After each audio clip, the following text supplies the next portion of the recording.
ह्या लक्षवेधीवर तासभर आपल्याला चर्चा करायची आहे. अर्धा तास विरोधी पक्षाला आणि अर्धा तास सत्ताधारी पक्षाला मिळणार आहे. माननीय महापौर, माननीय उपमहापौर, आयुक्त, सभागृह, सर्व सदस्य, पत्रकार, पावसाळा सुरू झाला की आरोग्याविषयी काही गोष्टी प्रामुख्याने समोर येतात. नवी मुंबईचं आरोग्य आज अशी परिस्थिती आहे की आईलीच्या जीवावर बायलीचा उद्धार असा प्रकार या नवी मुंबई आरोग्यामध्ये चाललेला आहे. आम्ही एवढे सभागृहामध्ये 111 नगरसेवक आहोत, पण प्रत्येकाला वाटते की जसं आम्ही प्रायव्हेट हॉस्पिटलमध्ये फोन करतो तेव्हा आम्हाला माहिती असते की हा डॉक्टर आहे, या डॉक्टरशी बोलल्यावर हे काम होईल, ते काम होईल. आम्ही असं प्रायव्हेट हॉस्पिटलमध्ये सर्व डॉक्टरांशी बोलताना आम्हाला आणि पटकन सुविधासुद्धा तिथे अवेलेबल होते. नवी मुंबई महानगरपालिका आज आपली 25-30 वर्षापासून नवी मुंबई महानगरपालिकेचा हा कारभारामध्ये आज कुठल्या डॉक्टरला, कुठल्या हॉस्पिटलला, वाशीच्या हॉस्पिटलला फोन करा की कोण डॉक्टर असतं काही समजत नाही. आमचा जरी रात्री 12 वाजता फोन केला तरी त्या ठिकाणी जो कोणी डॉक्टर असतो हे मला माहिती नाही, त्याला माहिती, त्याला माहिती नाही, मला माहिती. एखादा पेशंट आला की पेशंटचं आपल्या हाताने काय महानगरपालिकेमध्ये काय होणार नसेल तर मग साईनला पाठवा, जेजेला पाठवा, ही परिस्थिती. एखादा पेशंट आपल्याकडे आला की त्याचा पाय तुटला असेल, हात तुटला असेल, तर मग त्याला डॉक्टरना सांगायला लागतं की मी 2 दिवसांनी डॉक्टर अवेलेबल करतो, 3 दिवसांनी डॉक्टर अवेलेबल करतो आणि त्याचं ऑपरेशन करतो. आपली एवढी मोठी महानगरपालिका आणि महानगरपालिकेच्या माध्यमातून आपण जर प्रत्येक गोष्टीचा जर विचार करायला गेला तर आयुक्त साहेब, वाशी रुग्णालयामध्ये डॉक्टर, नर्सिंग स्टाफ, औषध साठा, ICUची सुविधा, आपत्कालीन सेवा, प्रसूती विभाग, वैद्यकीय उपकरणाची सद्य परिस्थिती. मला माहित नाही, आपण एवढ्या वर्षभराचा आपण कारभार करतोय, चालवतोय. आमची आरोग्य कमिटी सुद्धा त्याच्याबरोबरीने काम करते की आजपर्यंत ह्याचा ऑडिट, सर्व गोष्टीचा ऑडिट कधी या महापालिकेच्या पटलावरती आलाय असं मला कधीच ध्यानात आलेलं नाही. कारण काही गोष्टी असं असतात की ज्या वेळेस काही गोष्टी उद्भवतात त्यावेळेस रुग्णालयाच्या, महानगर रुग्णालयाच्यावरती स्वतंत्र वैद्यकीय प्रशासकीय ऑडिट करावे पाहिजे आणि केलं पाहिजे.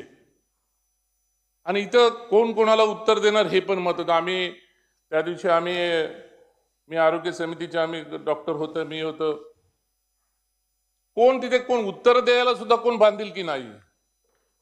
म्हणजे चाललंय काय? जी आरोग्य सुविधा, जो मेन कणा या नवी मुंबई महानगरपालिकेचा नागरिकांचा आहे, त्या नागरिकांना ज्या सुविधा देणाऱ्या ज्या गोष्टी आहेत त्या ठिकाणी जर ही परिस्थिती असेल. आता त्या दिवशी आम्ही आरोग्य सभापतींना विचारलं, सभापती एकच कोणीतरी आमच्या समोर बसलेलं होतं, ते पण बोलतो मला माहित नाही, मला माहित नाही, मला माहित नाही. म्हणजे देवावरती सोडून दिलंय आपण. एवढा मोठा बजेट आहे त्याचा,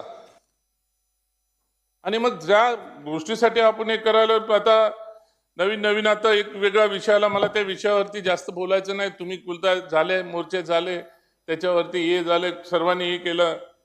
ऐरोलीतील माता मृत्यू, नवजात बालक मृत्यू प्रकरण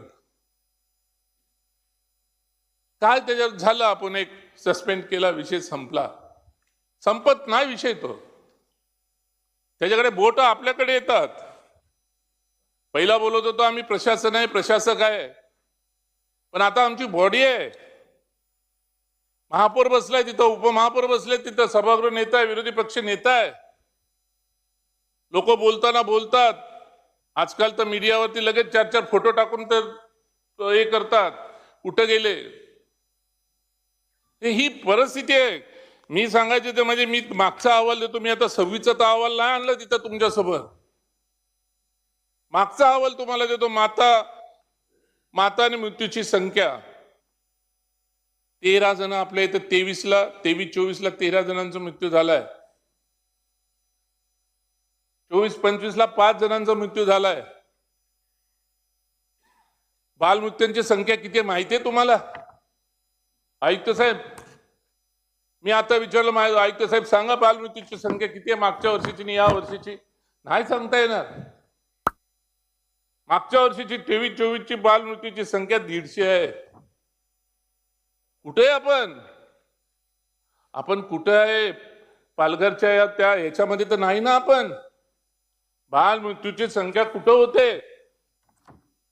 होते बालमृत्यूची संख्या? पालघर वगैरे आदिवासी या भागामध्ये होते. 23-24ची संख्या 150 आहे. ही आपल्या आरोग्य विभागाकडनं घेतलेली माहिती आहे. आरोग्य विभागानं घेतलेली माहिती आहे. चालेल, 23-24ला 150 झालं मी समजू शकतो. त्याच्यावरती उपाय काय? लगेच आलं 24-25. 24-25ला किती बाल मृत्यूची संख्या आहे? 121. कुठे आहे आम्ही? अवॉर्ड घेतोय आम्ही. 1 नंबर अवॉर्ड, 2 नंबर अवॉर्ड,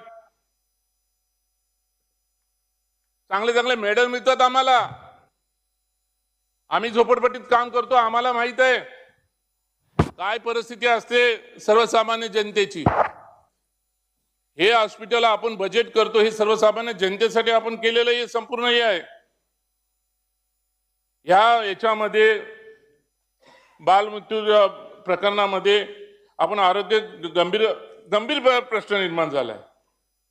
चुकीचा डोस येतो, उपचाराचे काही विलंब होते, तज्ञ डॉक्टरांची उपलब्धता नसते, प्रोटोकॉलचं पालन होत नाही. याची पण चौकशी आवश्यकता आहे. याची चौकशी व्हायलाच पाहिजे. मला सांगा, कुठंतरी झोपडपट्टीमध्ये एखादा उंदीर निघाला बाहेर, समजू शकतो. कोणाच्या घरात घुसला, समजू शकतो. पण वाशी सारख्या आपल्या हॉस्पिटलमध्ये कूलरमध्ये मृत उंदीर प्रकरण, एक मृत पावलेला उंदीर आपल्याला त्या वाशी सारख्या हॉस्पिटल, म्हणजे जे आज आपला महत्वाचं केंद्रबिंदू हॉस्पिटल आहे, त्या ठिकाणी वाशीचे पाणी दूषित, हॉस्पिटलमध्ये पाणी दूषित. कोणी कोणाला जा विचारायचा? मी महापौरांना दोष देणार नाही, मी उपमहापौरांना देणार नाही, सभागृहाला देणार नाही. आज आम्ही आहोत. आम्ही कोणाला विचारायचं? आयुक्तांना विचारायचं? कुठल्या अधिकाऱ्याला आम्ही विचारायचं? कॉन्ट्रॅक्टर कोणाचे? कॉन्ट्रॅक्टर काय? कॉन्ट्रॅक्टर म्हणजे आपले घरजावईच आहेत सर्व.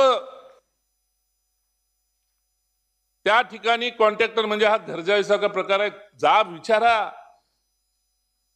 आज आपण पगार वाढवलाय, आपण पगार वाढवला नाही, आपण परमनंट करायला पाहिजे, करू. पण त्यांनी त्या ठिकाणी त्या गोष्टीवरती त्या डिपार्टमेंटच्या लोकांनी लक्ष देणं हे अत्यावश्यक. पण त्याच्यामध्ये सुद्धा कोणी नाही. रुग्णालयात, संविधानाच्या ठिकाणी पिण्याच्या पाण्यामध्ये, कूलरमध्ये उंदीर आढळणे ही गंभीर आणि लाजिरवाणी बाब आहे. मॅडम, माझं म्हणणं असे, आपली सर्व रुग्णालय आहेत, आपले शाळा आहेत, आपले आरोग्य केंद्र आहेत, ह्या सार्वजनिक इमारतीमध्ये पिण्याच्या पाण्याची तपासणी करणं, अहवाल सादर करायला पाहिजे. या 1 महिन्यामध्ये सभागृह नेते तुम्ही अहवाल मागवा. आपल्याकडे कमिटी वेगळे आहेत. आरोग्य समिती सभापती, तुम्हाला सुद्धा मी सांगतोय की काय आहे त्या ठिकाणी. आज आपण असंच वाऱ्यावर सोडल्यासारखं प्रकार चाललेला आहे.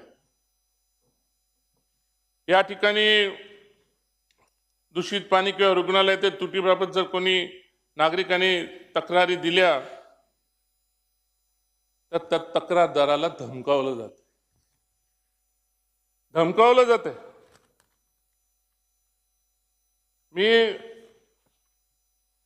बोला नाही का, पाण्याचा दाब कमी असतो, कमी असतात, पाणी गढूळ किंवा कधी कधी तर असं ते हिंदी गाणं तर पाणी रे पाणी तेरा रंग कैसा, ते नवी मुंबईने दाखवलं. तो आपल्या मशिनरी त्याच्यामुळे झाला असेल, ते पण मी समजू शकतो.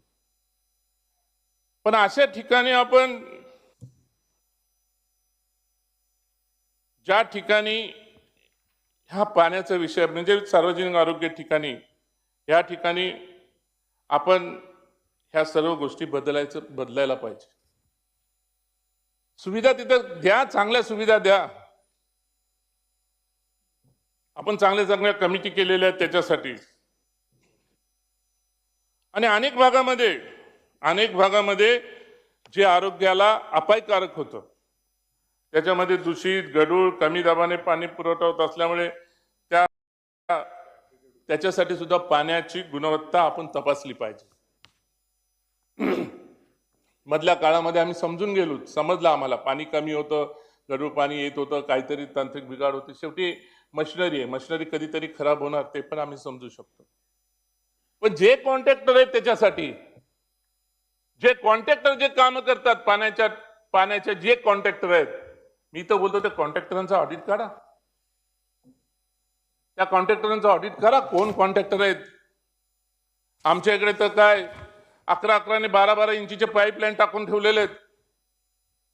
इथं पहिल्याला माहित असतील ते कोणाच्यासाठी टाकले आणि कोणासाठी काय केलं. त्याच्यात पाणी तर आजपर्यंत 2 वर्ष झाले पाईपलाईन टाकून, पण त्याच्यामध्ये पाणी एक थेंब पाणी सुद्धा येत नाही. कॉन्ट्रॅक्ट काढलं जातं, पाण्याची अवेलेबिलिटी नाहीये, मग तिथं पाईपलाईनचं कॉन्ट्रॅक्ट काढलं जातं. मी पाण्याच्या विषयावर बोलत नाही, आरोग्याच्या विषयावर बोलत असताना मी ह्या विषयावर बोलतो. ही पाण्याची जी जो गढूळपणा आहे तो ह्याचा सुद्धा आपण तपासलं गेलं पाहिजे. मी या गोष्टीसाठी सांगतो की आज काही गोष्टी घडल्या, कंत्राटदार अधिकारी, विभाग अधिकारी एकमेकावरती काही गोष्टी ढकललं जातं. काय करायचं? घरजावेपणा कमी करा, चांगल्या लोकांना त्यांची ऑडिट घेऊन त्यांच्या पद्धतीने त्यांना अपॉइंट करा. काही आरोग्य केंद्रामध्ये मी पहिला बोललो तसं डॉक्टर, औषधं याची कमतरता, पूर्णपणे कमतरता त्याची भासली जाते. मी आता हा पावसाळा चालू झालाय, या ठिकाणी डेंग्यू, मलेरिया आणि पावसाळी आजार असे गोष्टी घडणार आहेत आणि येणार आहेत. आणि हे जास्त करून कुठं जाणार आहेत? पेशंट आपले नागरी आरोग्य केंद्रामध्ये जाणार आहे. नागरी आरोग्य केंद्रामध्ये गेल्यानंतर त्या ठिकाणची माहिती घ्या. ते डिग्यासारख्या ठिकाणी गेल्यावर ते का हॉस्पिटलमध्ये गेलोय असं वाटत नाही आम्हाला, जे आमचं आरोग्य केंद्र आहे. चिंचपाड्यातलं पण तसंच असेल. तिथं जा, कधीतरी अचानक धाड टाका, तिथलं बघा काय तिथं लोक एवढी कामं करतात, सुखसुविधा काय अवेलेबिलिटी आहे. कधी डॉक्टर येते 11 वाजता 12 वाजता, राम भरोसे चाललेलं असतं. त्यासाठी माझं म्हणणं आहे की नागरी आरोग्य केंद्रामध्ये डॉक्टर, नर्स, लॅब टेक्निशियन, औषध साठा या ज्या अपुऱ्या असतील त्या सर्व गोष्टीची प्रत्येक आरोग्य केंद्राचा पदनिहाय, सुविधानिहाय आपण आकडेवारी घेऊन घ्या आणि येणाऱ्या पुढच्या महासभेमध्ये ह्या गोष्टीसाठी जसा आज 1 तास तुम्ही दिलायत तसं त्या पद्धतीने थोडा वेळ द्या आणि ती माहिती घ्या. मला एवढंच सांगायचं, डेंग्यू, मलेरिया ह्या ज्या गोष्टी आहेत, ह्या गोष्टी कुठं जास्त आम्हाला एवढा त्रास कोणाला होतो?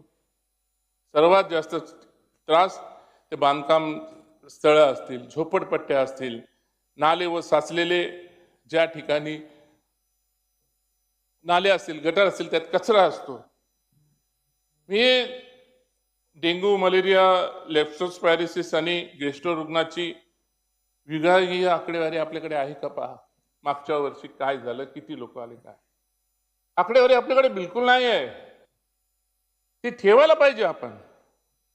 आणि कारण झोपडपट्टी आणि गावगावठाणामध्ये तर अशी परिस्थिती आहे, ते आपण बोलतो ना उंदर पकडणारे यंत्रणा, काय श्वान पथक नाही, श्वान पथक कुत्रे पकडणारे, मग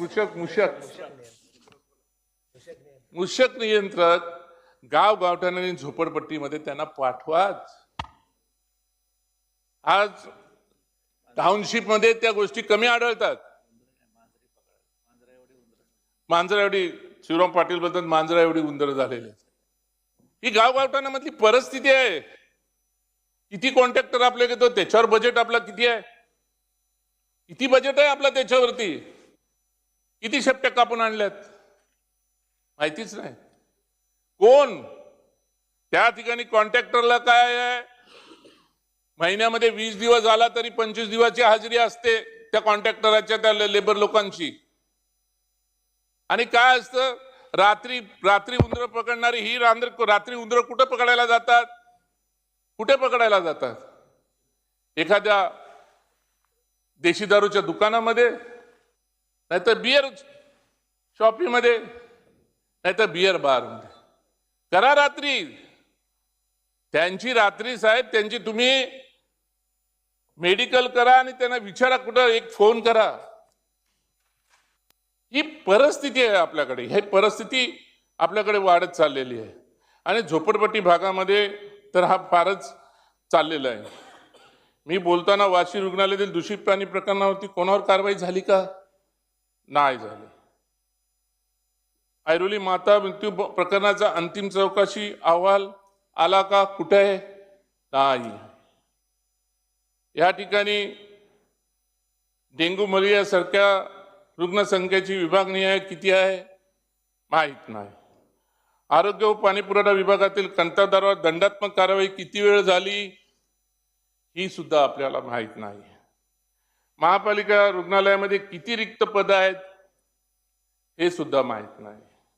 नागरी आरोग्य केंद्रामध्ये औषधाचा तुटवडा आहे का हे सुद्धा आपल्याला माहित नाही. आणि हे आपण कधी घेणार, कधी मागवणार. आपल्या आरोग्य समिती आहे, आरोग्य कमिटी आहे. मी तर बोलतो इथं हप्त्याला तुम्ही डॉक्टर साहेब मीटिंग घ्या, अहवाल घ्या. या ठिकाणी मला एवढंच सांगायचंय, मला एवढंच बोलायचंय. बघा, आज आम्ही गरीब माणसं आहेत जे झोपडपट्टी भागामध्ये आहेत. नव्या मुंबईतल्या गरीब माणसांना हॉस्पिटल अवेलेबल नाही आहे. मानखुर्द वगैरे त्या भागातल्या गरीब लोकांना आपलं हॉस्पिटल अवेलेबल होतं. आपण कोणावरती अन्याय करावा बोलत नाही, शेवटी रुग्ण असतो. पण आपली रुग्ण किती आहेत ह्याची सुद्धा आपण संख्या आपण आपल्या याच्यामध्ये घ्यायला पाहिजे. सुधरवा. का आयुक्त साहेब, का होतोय या गोष्टी, का डॉक्टर आपल्याकडे येत नाहीत, का आपल्याकडे तज्ञ डॉक्टर नाही आहेत, का नाही येते. आणि कशासाठी एवढ्या मोठ्या हॉस्पिटलमध्ये अवॉर्ड घेतो, हे घेतो, ते घेतो. ही शोकांतिका काय, का लोक इथे येऊन तुमच्या दालनात कपडे काढून उभे राहतात, का होतो या गोष्टी. नियंत्रण ठेवा, सर्वकडे नियंत्रण घ्या.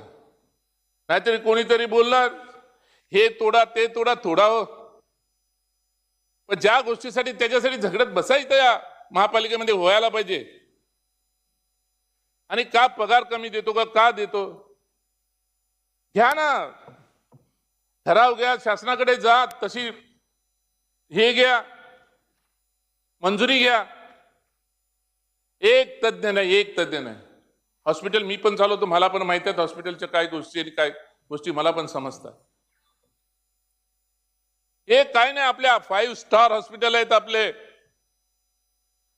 5 स्टार हॉस्पिटलमध्ये आपली ही परिस्थिती आहे. करोडो रुपये खर्च केलेत. हॉस्पिटल विजन मागे आपण करोडो खर्च केलेत, करोडो रुपये झालेत. आज आपल्यासारखे हॉस्पिटल, प्रायव्हेट हॉस्पिटल सुद्धा नाहीये तसे आज आपले नव्या मुंबईतले हॉस्पिटल आहेत. देखावा आहे तो, देखावा. फक्त मुवमेंट्स आहेत चांगले आहेत. अरे एवढी मोठी चांगली हॉस्पिटल हे आहे ते आहे. साहेब ही शोकांतिक आहे. एकाची पत्नी गेली, पत्नी बरोबर तो मुलगा, जो जन्म देणारा तो मुलगा सुद्धा गेला.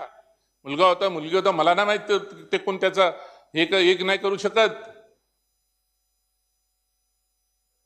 दोष कोणाला देणे, डॉक्टरांना देणे, ह्यांना देणे, त्यांना देण्यापेक्षा आपण कुठं कमी पडलो हे पाहायला पाहिजे. हे पाहणं आपलं कर्तव्य आहे. त्या कर्तव्याला आपण कधी उभारी देणार आहोत? म्हणजे माझं म्हणणं नाही की या डॉक्टर कारवाई करायला पाहिजे, त्या डॉक्टर कारवाई करायला पाहिजे, ह्याच्यावर हे व्हायला पाहिजे, त्याच्यावर ते व्हायला पाहिजे. चुकी असेल तिथं चूक ती व्हायला पाहिजे. पण आपण काय का करतो या गोष्टी, का होत आहेत, का घडतायत त्या? तेव्हा मी पाहतोय कळव्याला पण हॉस्पिटल आहे, म्युन्सिपाल्टीचं हॉस्पिटल आहे, तिथं ओपन हार्ट सर्जरी होतात साहेब. मी तुलना त्यांच्याशी आपली तुलना करू नये म्हणून बोलतो. आपल्यामध्ये पण असे डिपार्टमेंट करा. डॉक्टर तुम्ही सभापती आहात आणि तुम्ही डॉक्टर आहात, करा असे. किती दिवस आपण त्या हिरानंदानी फोर्टीच्या मागे 10% आपली माणसं पाठवत राहणार? किती दिवस? सर्वसामान्य जनतेला आपण न्याय द्यायला पाहिजे. बजेट एवढा 150-200 करोडच्या आसपास आपला बजेट आहे. सर्वात जास्त बजेट आपला आहे. ट्रान्सपोर्टच्या नंतर मला वाटतं बजेट आपला बजेटचा नंबर लागतो, आरोग्याचा बजेटचा नंबर लागतो. या सुविधा या सर्व गोष्टी होणं फार गरजेचं आहे. मला एवढंच सांगायचं आहे की नागरिकांचे आरोग्य, जीवित आणि सुरक्षितता संबंधित प्रश्नावर प्रशासनाने केवळ खुलासे न करता ठोस कारवाई करायला पाहिजे. नवी मुंबईकरांना सुशिक्षित आरोग्य सेवा आणि शुद्ध पाणी मिळणे मूलभूत हक्क आहे. महासभेत या विषयावर तातडीने विशेष सभा घेऊन चर्चा घेऊन प्रशासनाने उत्तरदायित्व स्वीकारावे. माझं म्हणणं हेच आहे. बघा नका आपण आपल्यावर, महापौर मॅडम तुमच्या कारकिर्दीमध्ये, आमच्या कारकिर्दीमध्ये आपल्यावरती कुठले ठपके नकोत. मजा नाही येत आम्हाला आयुक्ताच्या दालनात येऊन आम्हाला जिंदाबाद मुर्दाबाद ह्याला. आम्हालाच आमच्या महापालिकेत आम्हालाच ओरडायला लागतंय. आमचं घर आहे महापालिका, आम्ही सर्व कुटुंब म्हणून राहतो. ठीक आहे आपसामध्ये काय असतील मतभेद, पण अशा विषयाला आम्ही आयुक्ताच्या दालनात यायला पाहिजे, आयुक्तांकडे हे करायला पाहिजे. या गोष्टी फार चुकीचे करतात. माझं म्हणणं एवढंच आहे. शेवटी मी शेवटचंच एक शब्द बोलेन. नागरी आरोग्य केंद्रामध्ये, हॉस्पिटलमध्ये डॉक्टर, नर्स, लॅब टेक्निशियन, औषध साठा, तपासणी सुविधा, ज्या काही अपुऱ्या ज्या काही गोष्टी असेल, आणि आरोग्य केंद्र आणि हॉस्पिटल पदनिहाय, सुविधानिहाय आकडेवारी पुढच्या वेळी आपण आयुक्त साहेबांना आदेश द्यावेत आणि तशा पद्धतीने करावेत आणि आपली आरोग्य सेवा ही चांगल्या पद्धतीने चालावे. आणि ज्या बाबतीत डॉक्टर सारखा सभापती आरोग्य समितीचा सभापती आहे, उद्या सुद्धा कुठल्या गोष्टीचा अवॉर्ड मिळताना हॉस्पिटलच्या बाबतीत सुद्धा की चांगली आरोग्य सेवा आहे म्हणून आपल्याला अवॉर्ड मिळाला पाहिजे. याच्यासाठीच आपण सर्वजण कटिबद्ध राहावे. आणि महापौर मॅडम त्याबाबत आपण सर्वांना हे करावं, निर्देश करावेत. आणि ज्या ज्या ठिकाणी ज्या कॉन्ट्रॅक्टर असतील, ज्यांच्या नगरसेवकांच्या माध्यमातून, प्रत्येक कॉन्ट्रॅक्टरच्या माध्यमातून जर तक्रारी येतील तर त्याच्या बाबतीत काहीतरी सस्पेन्शन ऑर्डर आणि नवीन लोकांना काही करण्याचं, कॉन्टॅक्ट करण्याचा तुम्ही प्रयत्न करावा. शेवटी रुग्ण ही फार वेगळे आहे. रुग्णसेवा ही देवाची सेवा केल्यासारखं आहे. आपण मला हा आरोग्यावरती लक्ष मांडण्यासाठी वेळ दिला त्याबद्दल मी आपलं आभार